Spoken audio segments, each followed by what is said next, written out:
as God's child, you are always valued, you are always accepted, and you're always loved. Because you are in God, and God is in you. You are inside Christ, and Christ is inside you. What can wash away our sins? Nothing but the blood of Jesus.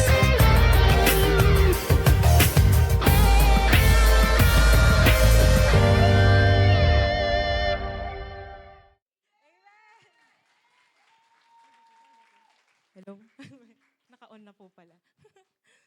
Maraming salamat po sa opportunity na to, Pastora Ruby, Pastor Lauro, at natutuwa po talaga ako sa message ni Pastora Sofia.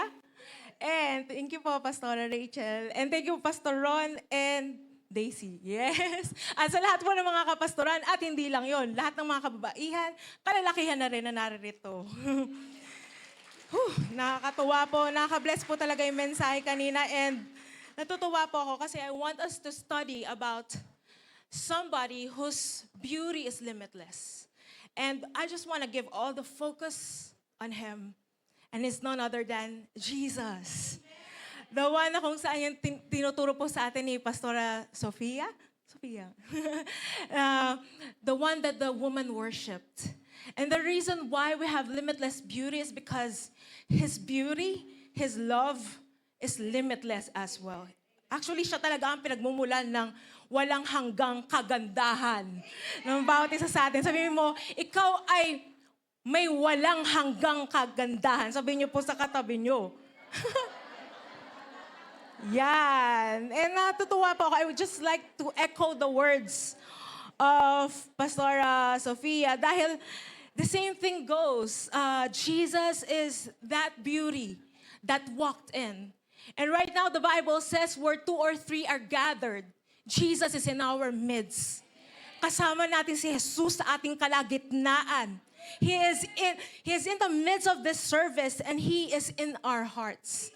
He's the beauty that walked in our lives. And He will never depart. Sabi sa Bible, I will never leave you. Hindi kita iiwanan, hindi kita pababayaan. And then, to echo her words, the beauty that pours out, at natutuwa po ako, sabi po ni Pastora Sofia, 2,000 years ago, your worth is the same worth of the blood of Jesus Christ. Kaya wag po nating isiping wala tayong halaga, kasi kung ano po ang pinambayad sa atin, yun ang ating halaga. Let's say, bumili po ako nitong water bottle sa Shopee. Okay? Tapos ang halaga niya ay mga 600 dahil nag-sale, ganun. Tapos, ganun. Ang halaga nito ay 600. But let me tell you this, you are priceless. Because yung halaga mo ay kasing halaga ng pinambili sa'yo. At sinabi ng Biblia, ang pinambili sa'yo ay ang banal na dugo ni Jesucristo. Come on, come on. Whew. And at the cross, He poured out everything. Alam nyo, hindi lamang tayo tinubos ng isang patak lang ng dugo, kundi buong dugo, buong buhay niya, ibinigay niya sa'yo. He poured it all out at walang natira sa Kanya. He gave His 100%. Come on, mga kapatid. Woo! Amen. Kaya nga sabi sa Bible, kung nagawang ibigay ng Panginoon ng Kanyang bugtong na anak na si Jesucristo, hindi niya ipinagkait, ano ba naman ang pangmatrikula ng anak mo? Ano ba naman ang pambili ng breakfast nyo? O pang Grab? Huy! O pang bayad sa Shopee Pay later? Amen, I receive. So, kung hindi pinagkait ng Diyos si Jesus, ano ba naman magandang kinabukasan para sa'yo?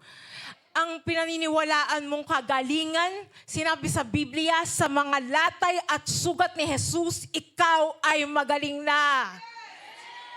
Amen. Tapos, the beauty that stands still.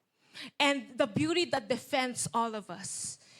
In the midst of all negative opinion, the Bible says, God has a good opinion towards you.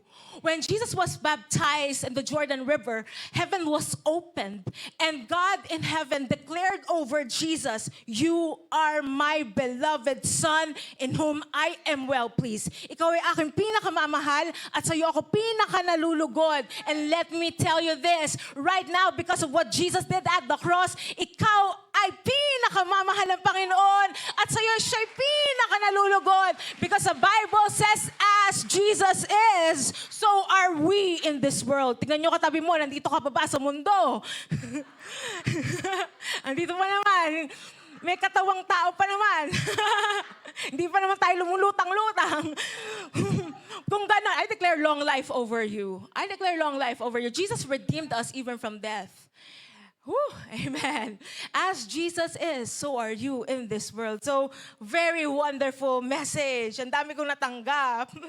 And right now, let's just look at our wonderful Savior, beautiful Jesus. I'll just turn on my timer because I was given, wow, intro lang pala yun. I was given around 50 minutes. So, let's look at limitless beauty and let's study Jesus. Are you ready? Now, I would like to jump na kasi I prepared 97 slides and that's not enough. So, let's jump to slide number 4. Meron na po akong kakonsyaba dito, si Heidi. Sabi ko, tatalon ako. Okay. Now, Jesus visits Martha and Mary. So as Jesus and the disciples continued on their journey, they came to a village where a woman welcomed Jesus into her home. At ang pangalan niya ay si Martang punong abala. Panginoon, pasok po kayo, ganyan. Katulad ni Simon kanina. And she had a sister named Mary. And Mary sat down attentively before the master. Ooh, let me look at all the ladies here. Para kayong si Mary. You're sitting at the feet of Jesus. You know what? Whoever is preaching here, let us not be familiar. Let's all know that when they preach, they're preaching the Word of God. It's as if that Jesus is the one preaching. So, ganito nangyari. Jesus was preaching and Mary was sitting attentively before him. Oh, I love it.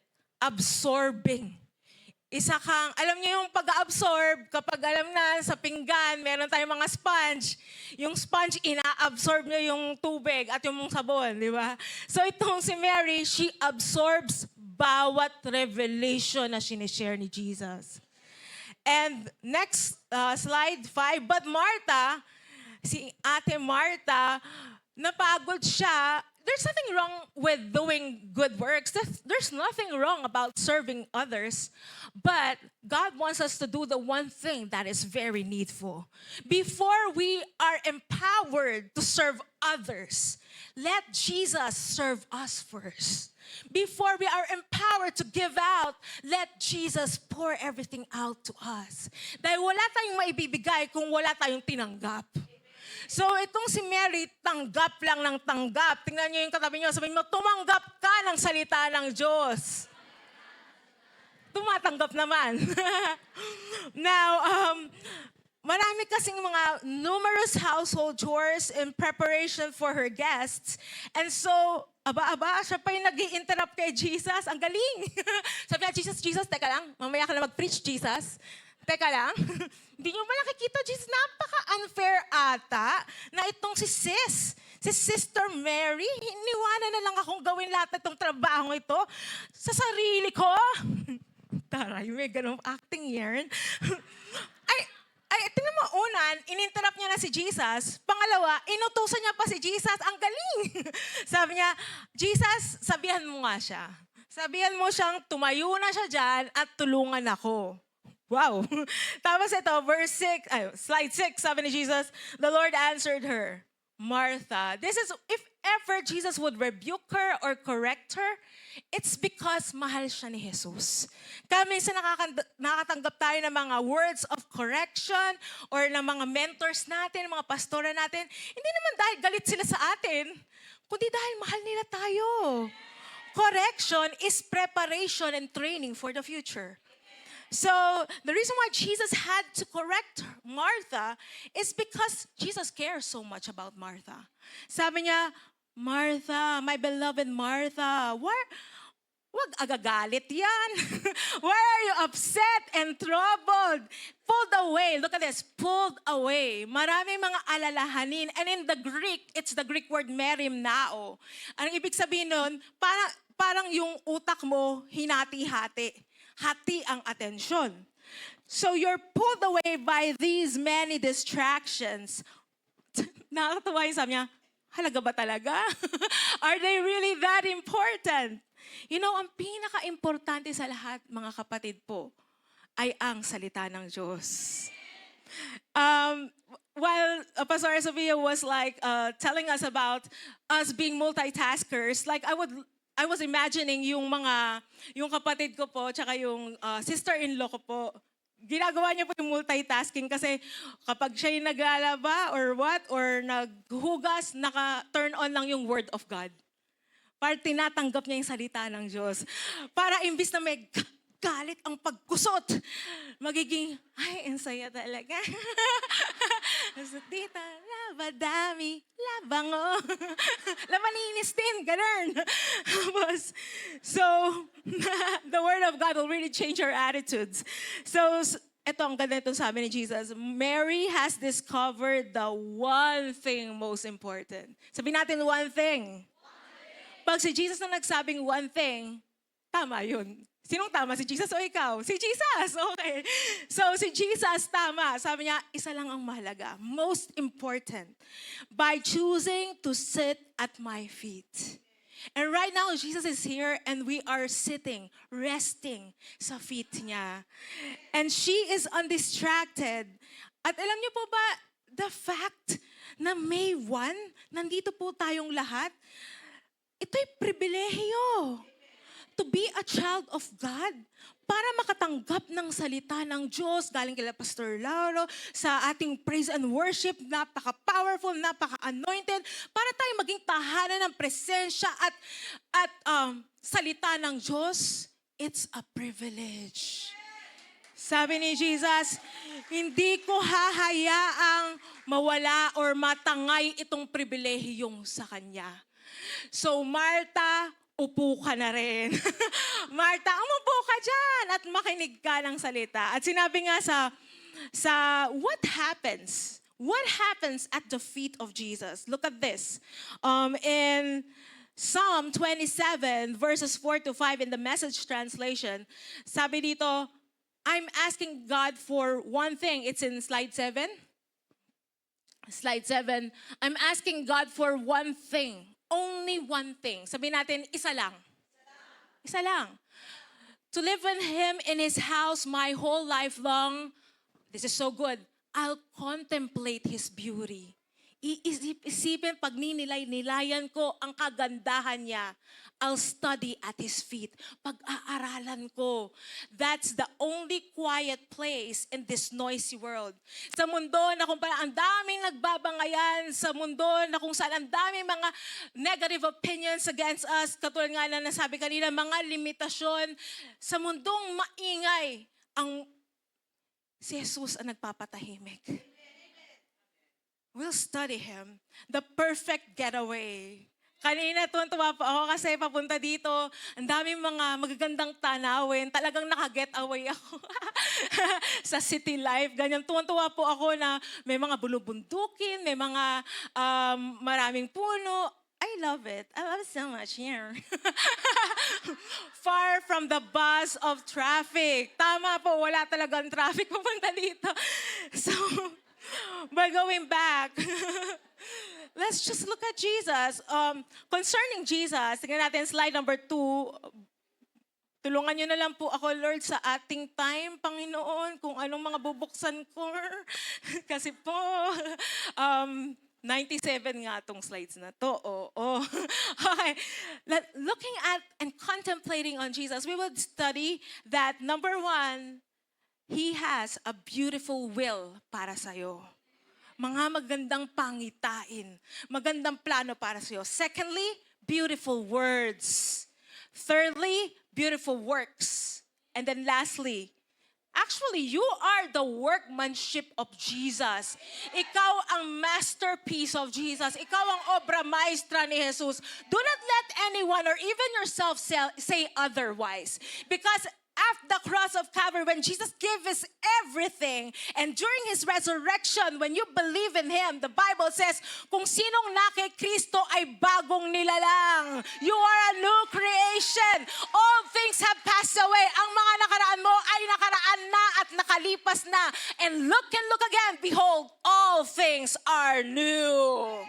Ang ganda mo, girl! And all things, hatang meron ka, they are of God. Woo! Amen. You are the beautiful work of the Lord, and then finally, beautiful ways. So, tulungan niyo na lang po ako. Father, I thank you so much for the ministry of the Holy Spirit. I know that the Holy Spirit is already here, and every word that will be uttered, it will be the exact words, and every scripture that will be opened will be the exact scripture na kailangan namin buksan upang makita namin kung gaano kaganda si Jesucristo. Salamat, Panginoon. You're ministering to our hearts. In Jesus' name, amen and amen. Now, concerning the beautiful will and thoughts of Jesus, tatalon ulit tayo. Slide number 10. You have gone into my future to prepare the way. And in kindness, this is talking about Jesus. This is the psalmist. He is declaring this over God. You spared me from the harm of my past. It's so good. Alam nyo, Jesus is your beginning and Jesus is your end. And Jesus is everything in between. Kung meron man mga maling nagawa sa nakaraan, let me tell you this, it's all under the blood of Jesus. What can wash away? What can wash away my sin? Nothing but the blood of Jesus. What can make me whole again? Nothing but the blood of Jesus. Your past is under the blood. Now, and He spared us from the harm of our past, and He has gone ahead. He's in your future. You know, destiny is a person. Your future is a person, and His name is Jesus Christ. Every single moment, bawat moment, you are thinking of me. How precious, how wonderful to consider that you cherish me constantly in your every thought. Sino sa inyo may mga mahal na asawa, mahal na jowa, ganun? Hoy! Parang walang umaamin, wala nang tataas ang kamay. Alam niyo, sabi sa Biblia na maging yung mga buhok, hibla ng buhok natin, bilang ng Diyos. Nabilang na ba ng asawa mong hibla ng buhok mo? I'm telling you, no one is as much as your husband loves you, but Jesus loves you most. And that's why we trust God and we love people. When sometimes hindi, parang, katiwa-tiwala ka ba ngayon? Kay Lord na lang ako titingin. Amen. We trust God. We look unto Jesus because when we look unto Him and how much He loves us, we will know how much we are cherished, how valuable we are. Get your value from Him. Sabi nga dito, slide 11, your thoughts, how rare, how beautiful. Sabihin natin, Panginoon, napakaganda na mga pangitain mo para sa akin. Napakaganda na mga iniisip mo para sa atin. Sino sa inyo, never kayo nag-isip ng masama sa kapwa nyo? Ay, buti naman po, lahat po tayo honest, no? Ngunit let me tell you this, walang masamang inisip ang Diyos sa'yo. Lahat na nakikita niya sa'yo ay pawang kabutihan lamang. Biyaya at kabutihan lamang. Sabi nga dito, hindi ko man masukal bilangin. I can't even begin to count them any more than I could count the sand of the sea. Sino sa inyo nakapagdagat na? Ayan, yung mga yan. Tapos nakita niyo po ang buhangin. Meron po bang nagtatangka sa ating magbilang ng butil ng buhangin? Wala. Kasi kung bibilangin natin, mag-give up na lang tayo. Sabihin natin, ay, ang dami. Walang nagtatangka dahil alam nating napakarami. I'm telling you, ang opinyon, mabuting pangitain, mabuting mga iniisip ng Diyos sa inyo, even out outnumber the sand in the sea. Huwag kang mag-focus sa isang butil ng masamang opinyon ng tao sa'yo. Marami kabundok. Kasing dami at higit sa dami ng buhangin ang mga mabubuting opinyon ng Diyos sa'yo. Mag-focus ka sa sinasabi ni Lord, huwag sa sinasabi ng tao. Oh, let me rise in the morning and live always with you. Umaga pa naman ngayon. Wala lang, masabi lang. So you are always with the Lord. Okay. I love this translation, the Passion Translation. Jeremiah 29:11. Alam natin to. But when I saw this in the Passion Translation, sabi ko, bagay sa theme kasi may salitang beauty. Huy! Hay dito. For I know, you may not know, your parents may not know, other people may not know, but guess what? Are you with Jesus Christ? Then He knows. You may not know, but you are united with the one who knows. Kasama mo ang banal na spirito, alam niya lahat. I know all about the marvelous destiny I have in store for you. A future planned out. Planado na ni Lord ang kinabukasan mo in detail. My intention is not to harm you, but to surround you with peace and prosperity. And look at this, bigyan ka ng magandang kinabukasan. Beautiful future. Sabay-sabay natin sabihin, beautiful will. Glistening with hope. Wow. So, next point natin, si Jesus. His beautiful words. Magagandang mga salita. Alam niyo po ba, lahat na nakikita natin ngayon ay dahil sa salita ng Diyos. Sinabi sa Biblia, in the beginning was the Word, and the Word was with God, and the Word was God, and the Word became flesh and dwelt among us, and we behold His glory, the glory of the only begotten Son of God, full of grace and truth, and it's none other than Jesus.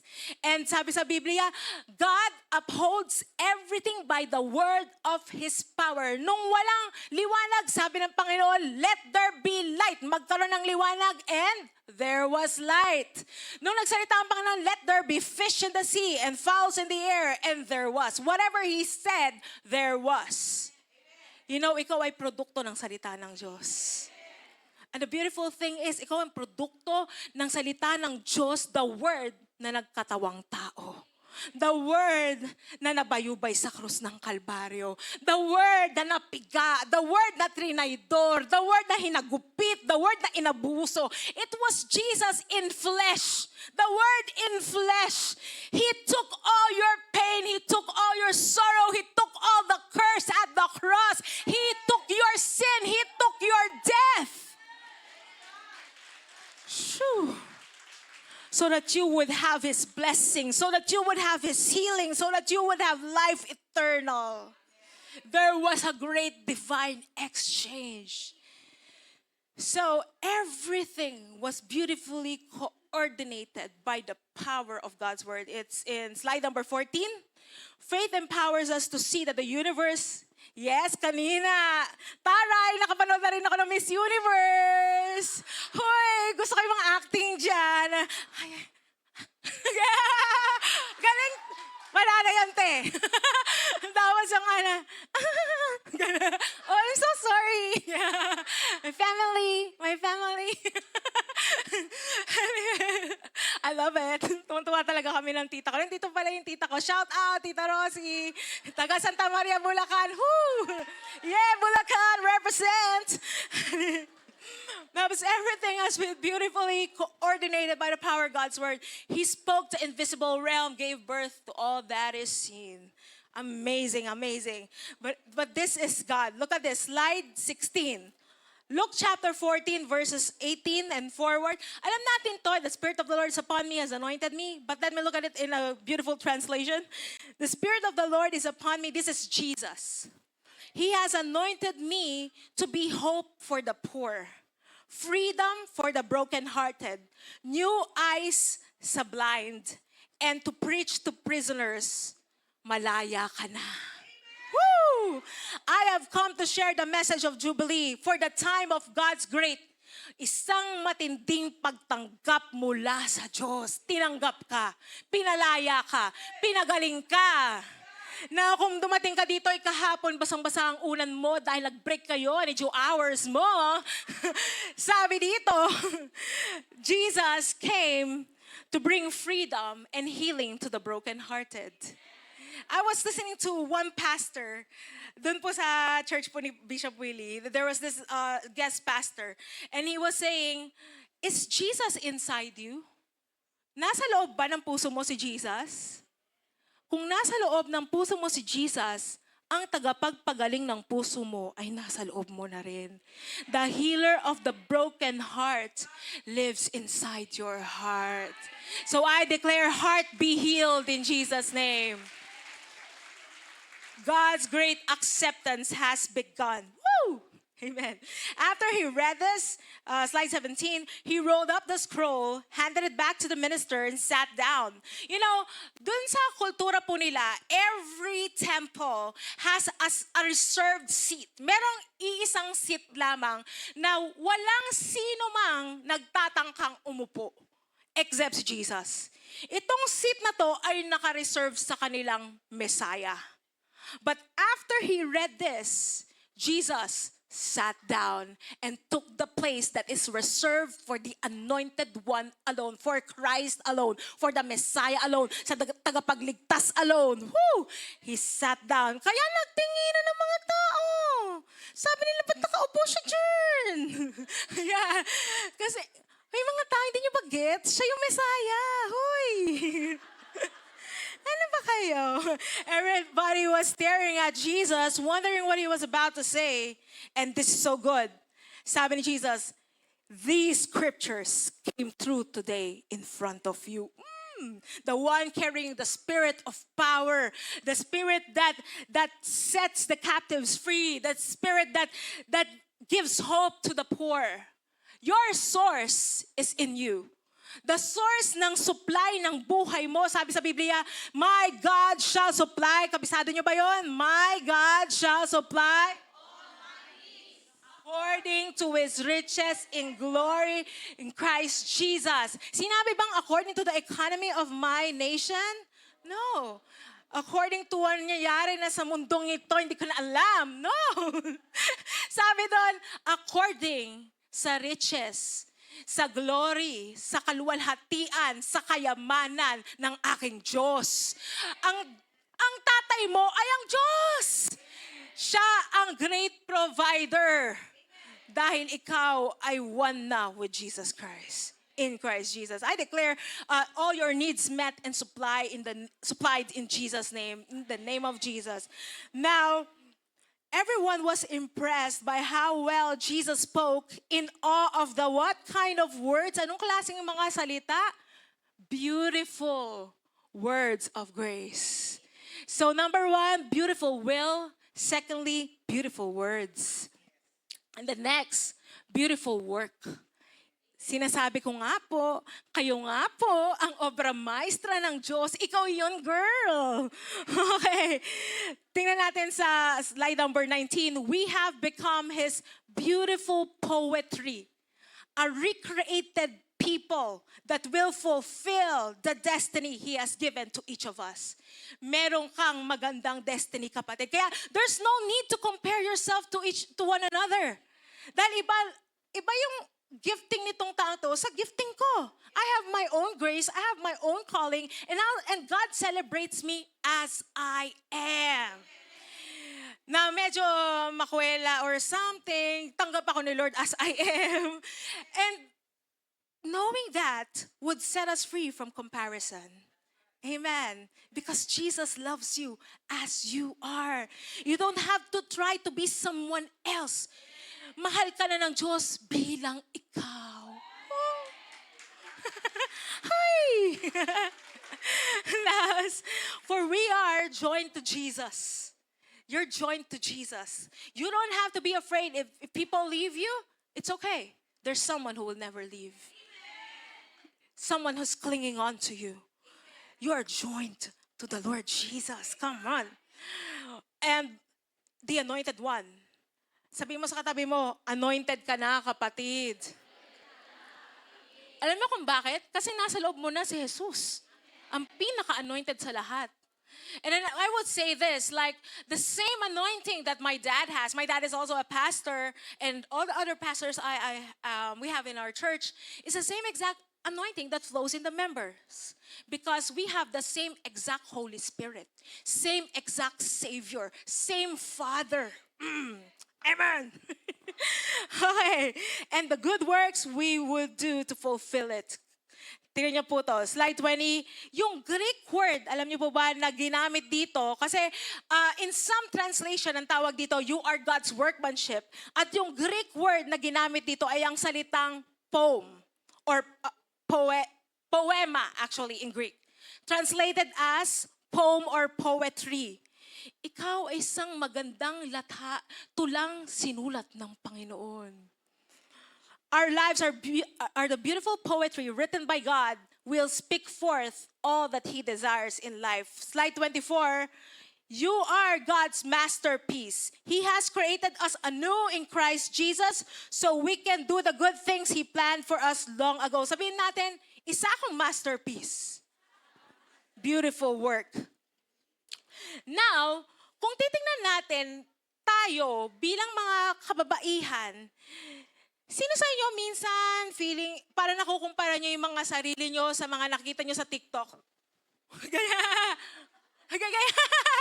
Sabi ko, ako minsan na nakikita ko, sabi ko, hi Lord, siguro Lord, kung mababawasan pa ako ng 50 pounds, kamukha ko na yun nasa TikTok, gaya. Tapos napapatingin ka sa panlabas na anyo mo, ganyan. Kasi the world is conditioning us to see ito ang beauty. But let not the world dictate to you kung anong tunay na kagandahan. Tulad nung nanalo kanina sa Limitless Beauty 2025. Yes. Tama yung sinabi niya na ang kagandahan ay nasa kalooban. Now, tingnan natin anong sinasabi ng Biblia. Do not let the world tell you what beauty is. Let the Word tell you what beauty is. Go back to your source. Go back to God. This is the Bible. Sabihin natin, this is my Bible. This is the Word of God. I am what the Bible says I am. Sabihin mo, I am beautiful. Hoy, walang sisigaw ng Darna dyan, ha? Now, tingnan natin sa slide 29. This is talking about the virtuous woman. Now, I'll just drop down to verse 30. Charm is deceptive. Now, yung alindog ng isang babae, nakakabighani ng, ano? Basta charm, gano'n na. Ano ba yung Tagalog nun? Yung charm is deceptive. Parang nakakaloko.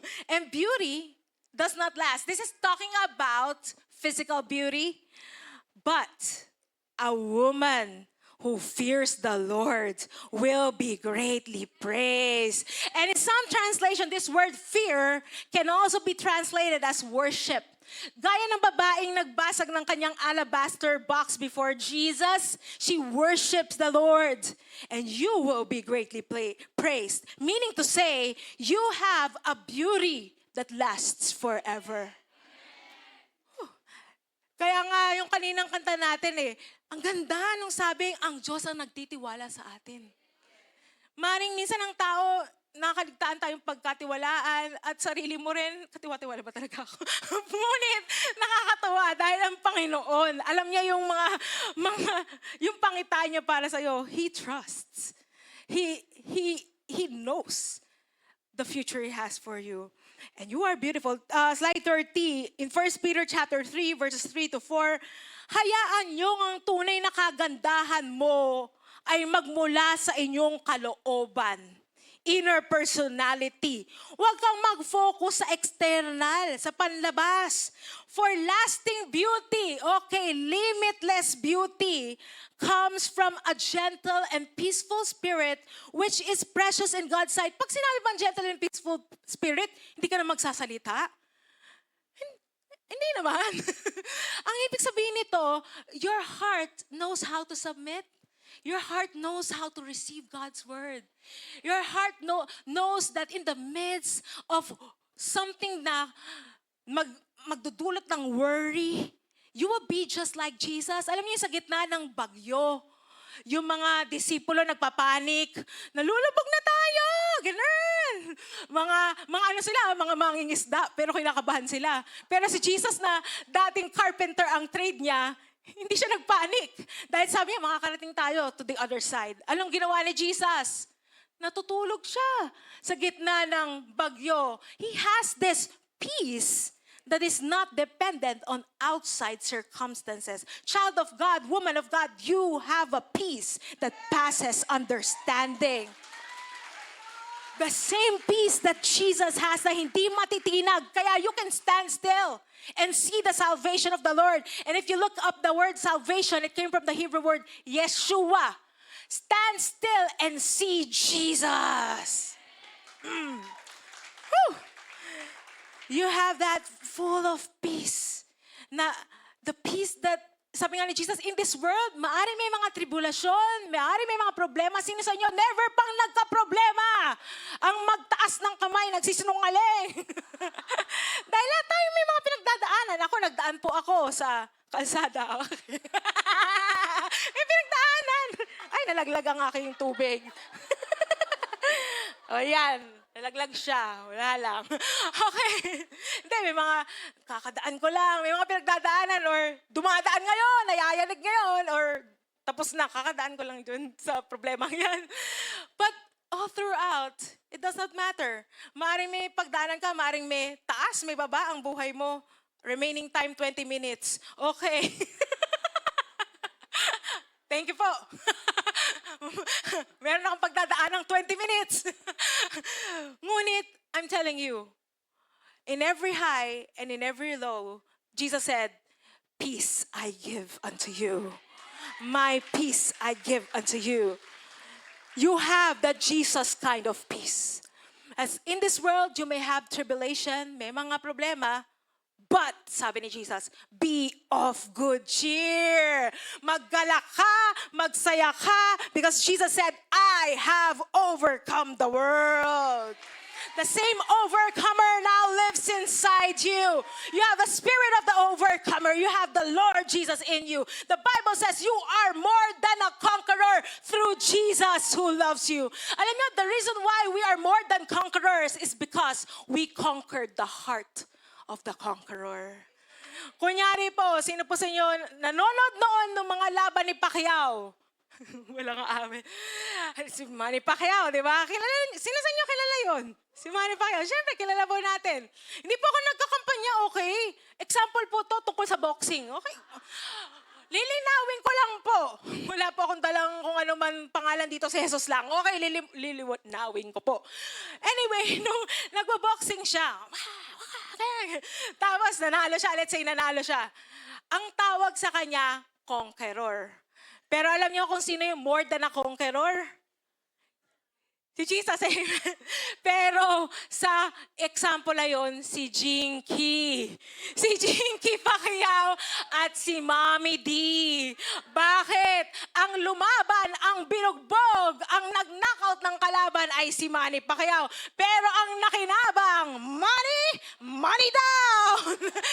Si Honey, ang honey niya, si Jinky Pacquiao at si Mommy D. At yung mga anak niya, let me tell you this, at the cross of Calvary, Jesus overcame the devil. The Bible says he spoiled the principalities. Siya'y nabayubay, siya'y nasaktan, siya'y nalatigo. He took it all. He took every whip, every blow. He took it all. And on the third day, he emerged victorious. He emerged a conqueror. At ano ka? More than a conqueror. Dahil mahal ka ng conqueror. Nabihag ang kanyang puso nang nasilayan kanya. Pastora Sophia, Pastora Rachel, Pastora Ruby, nabihag niyo po ang puso ni Jesus. At lahat ng victory niya ay para sa'yo. Ang lamang ito ay para sa'yo. So yun nga, totoo yun. Yung laban ni Jesus para sa atin. Woo. Kaya we are His workmanship. We have lasting beauty. Woo, thank you, Jesus. Now, nabanggit to kanina. Ano pa yung limitless sa atin? Nasabi ko na rin yun. Kung ano yung pinambili ko dyan, 600. Yan ang halaga niya. Ano bang pinambili sa'yo? Do you know, my friends, you have limitless worth. Slide 31, sabi dito, slide 34, hindi pala, mali pala yung binabasa ko. Ito, 35 pala. For you know that your lives were ransomed. Yung ransomed, ibig sabihin yun, binili. Binili ang buhay mo from all empty and futile way of life handed down from generation to generation, at ang pinambili sa'yo ay hindi lamang ginto't pilak. Ang pinambili sa'yo, bakit? Dahil ang ginto't pilak, magpe-perish. Ang tingin sa'yo ng Panginoon, imperishable. Ang tingin sa'yo ng Panginoon, you're an eternal person with an eternal worth. Kaya ang pinambili sa'yo, the precious blood of Jesus Christ, who like a spotless, unblemished lamb was sacrificed for us. Whew.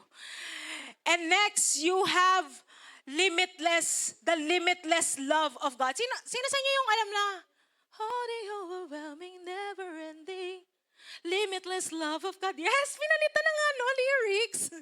Limitless love of God. It chases me down. Alam natin to, sabay-sabay natin sabihin, for God so loved the world.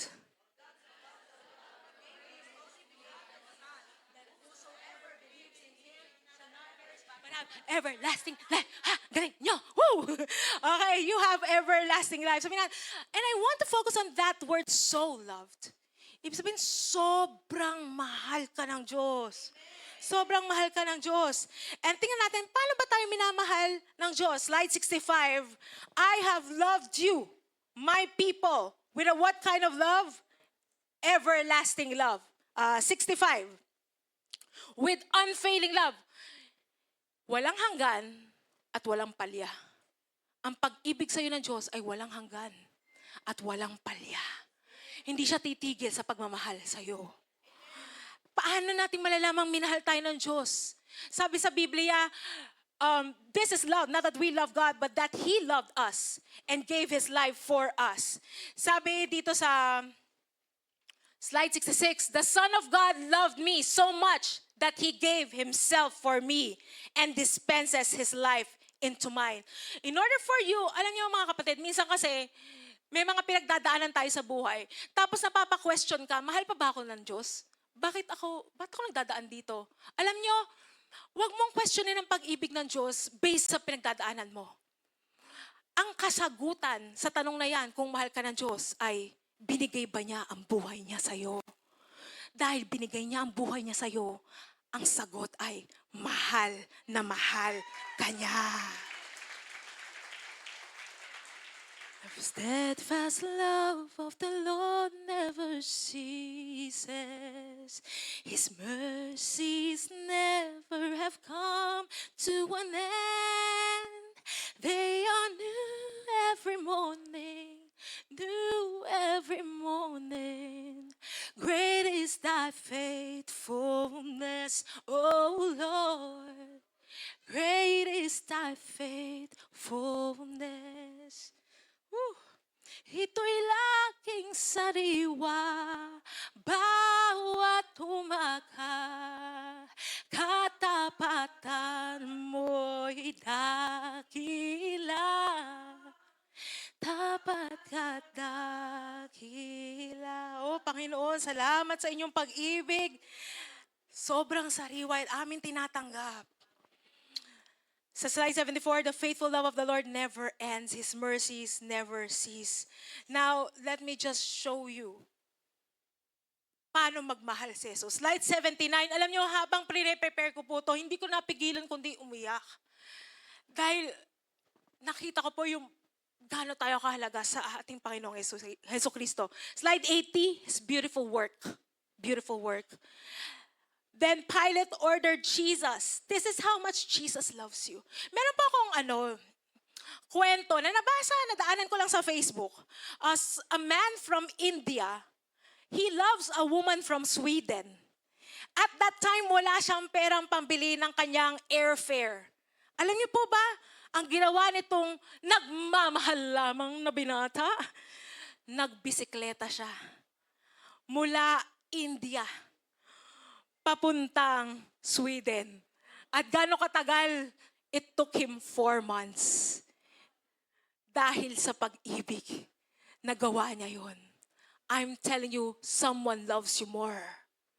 Mula sa langit. Bumaba dito sa ating katatayuan, the fallen world. The maker of heaven and earth. God loves you so much. Then Pilate ordered Jesus to be brutally beaten. Grabe, brutal ang pangbubugbog kay Jesus. With a whip of leather, straps embedded with metal.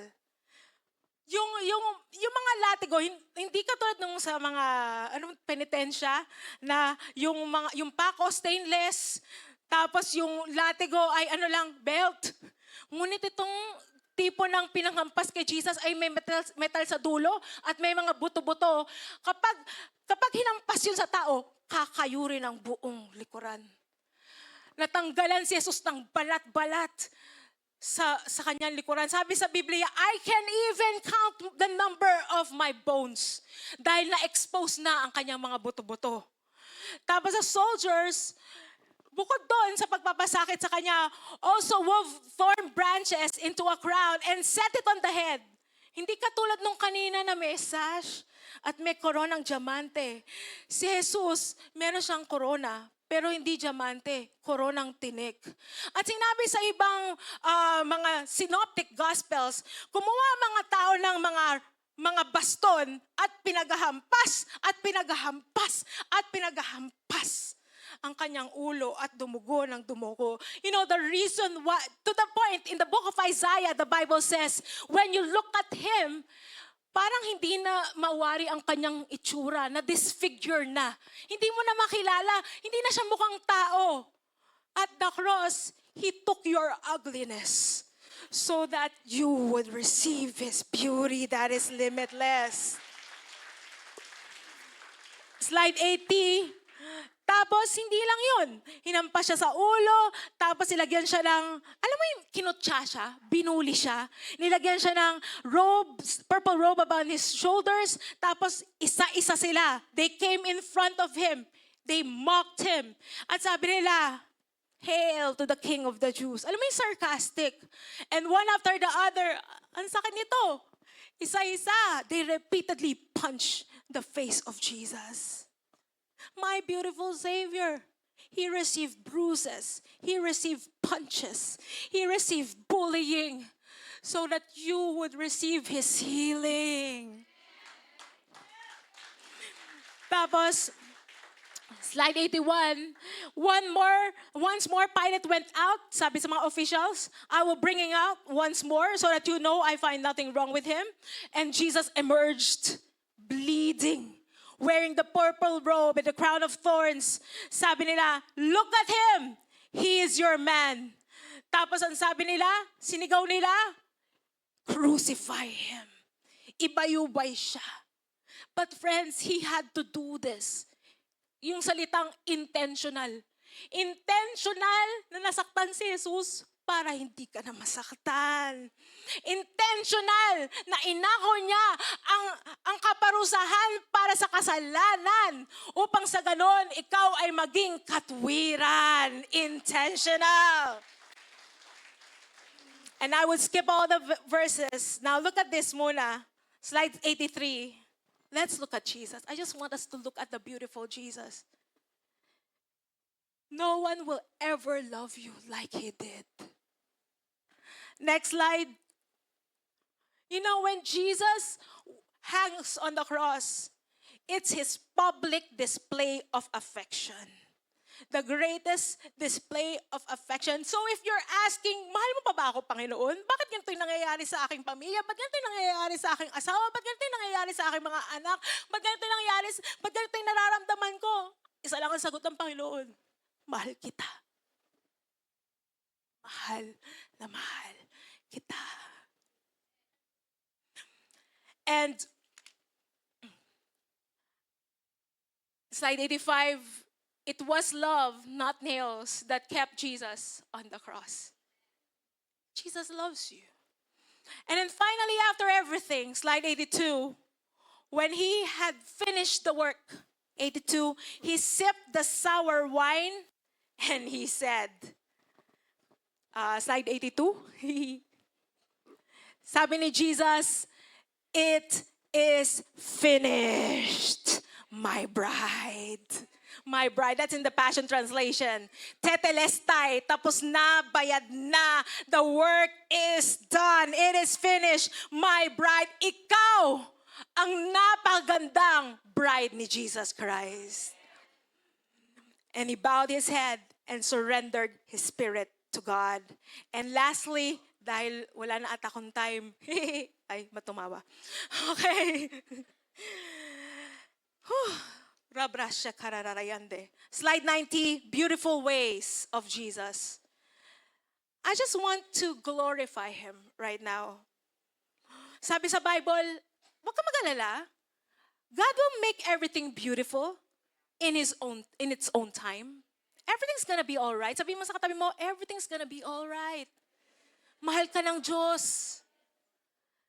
Now, let us look at Jesus. This is from the book of Song of Solomon. And dinedescribe ng Shulamite bride a picture of the church. Do you know na ikaw ang pinakamamahal ni Jesus? Now, ito yung sinasabi niya, slide 92. He alone is my beloved. I'm gonna talk about Jesus. I'm gonna boast about Jesus. He alone is my beloved.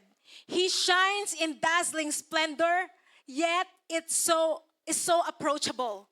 Without equal, as he stands above all others. Outstanding among 10,000. Jesus, when he leads me, is divine. Yung leadership ni Jesus, it's so pure and so dignified as he wears his crown of gold. Slide number 93. Upon the crowns are letters written in black and with a background of glory.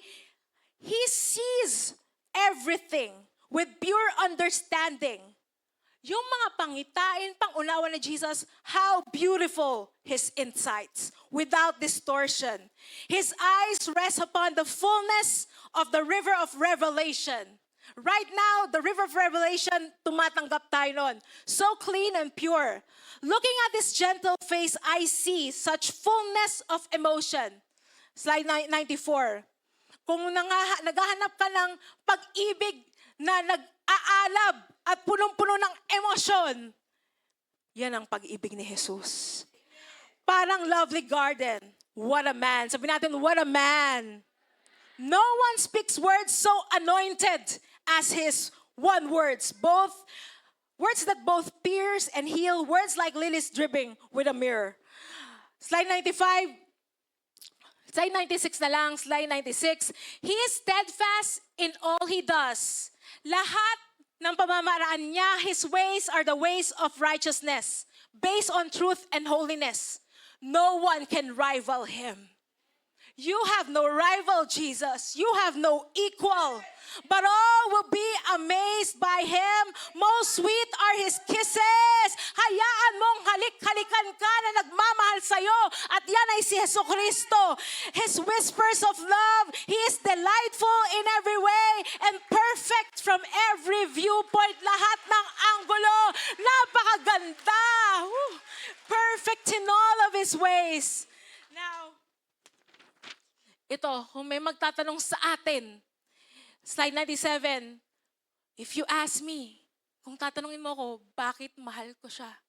Why I love him so, oh brides to be. Meaning to say, mga taong magiging parte ng church ni Jesus.